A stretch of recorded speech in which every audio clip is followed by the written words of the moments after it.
시대소망 47장 봉사. 시대소망 47장 첫 문장은 이렇게 시작합니다.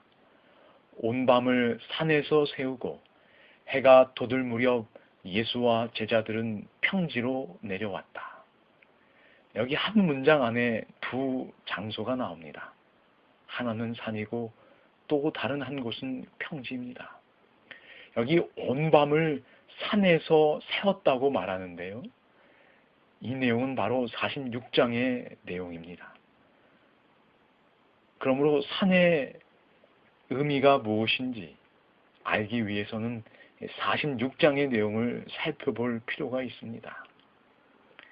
46장에서 우리는 산이 어떤 이미지를 갖는지 발견하게 됩니다. 예수께서는 산에서 기도하시면서 온 밤을 세우실 때가 자주 있었다. 제자들은 산을 진동하게 하신 두려운 위험으로 말씀하시는 하나님의 음성을 들었을 때에 쓰러지고 말았다. 46장에서 발견하는 산의 의미는 무엇인가요? 그곳은 기도하는 곳이요, 하나님의 음성을 듣는 곳입니다. 그렇다면 이제 47장에서 만나는 평지는 어떤 의미일까요? 평지는 분명 산과 대비되는 장소로 사용되고 있습니다. 예를 들어 시대소망 47장에서 예수님과 세 제자들이 산에서 내려왔을 때 어떤 일을 만나게 되었나요? 벙어리 귀신 들린 한 아이를 데리고 온 아버지와 그 아이를 고치지 못해 쩔쩔매던 제자들을 보게 됩니다.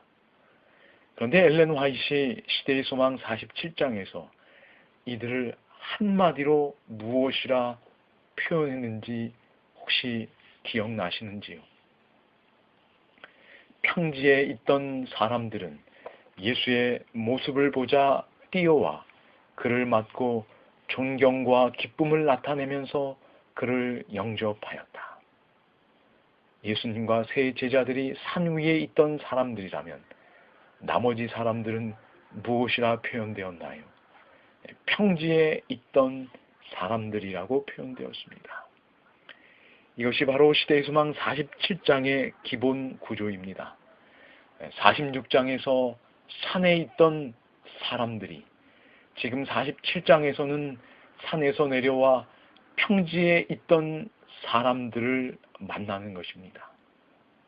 산에 있던 그들이 평지에 있던 사람들을 만나 무엇을 해주었나요? 그것이 오늘 47장 제목입니다. 무엇을 해주어야 한다는 것인가요? 봉사를 해주라는 것입니다. 산 위에 있던 사람들이 평지에 있던 사람들을 위하여 봉사해 주라는 것입니다. 오늘 시대의 소망 묵상 구절은 이렇게 말합니다. 영적인 빛이 비춰올 때 그리스도의 종들의 생애는 예수와 함께 산 꼭대기에서만 보내어서는 안 된다. 그들에게는 저 아래 평지에서 해야 할 일이 있다. 사단에게 포로된 영혼들은 그들을 해방시켜줄 믿음의 말씀과 기도를 기다리고 있다. 저 아래 평지의 형편을 잘 기억하면 좋겠습니다.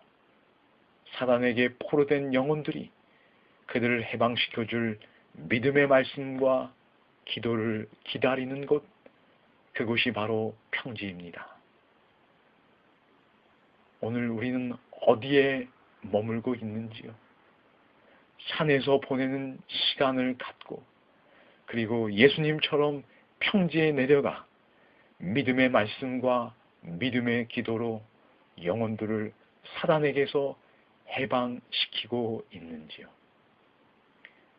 오늘 우리의 가장 긴급하고 중요한 필요는 바로 산에서 예수님과 함께 오랜 시간 머무는 것입니다.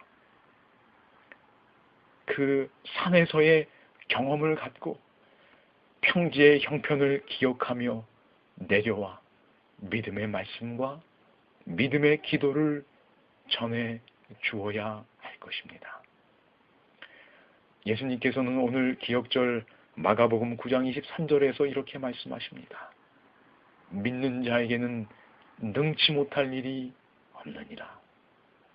오늘 우리가 예수님과 새 제자처럼 하나님을 만나고 그분께 기도하며 산에서 머문다면, 개인적으로 하나님을 깊이 만나는 시간과 공간을 가지고 있다면, 우리는 그 시간을 통해 진정한 믿음의 말씀과 기도를 얻게 될 것이고, 그것을 가지고 평지에 내려온다면 하나님의 섭리 가운데 만나는 사람들에게 자유케 하는 진리를 전할 수 있을 것입니다.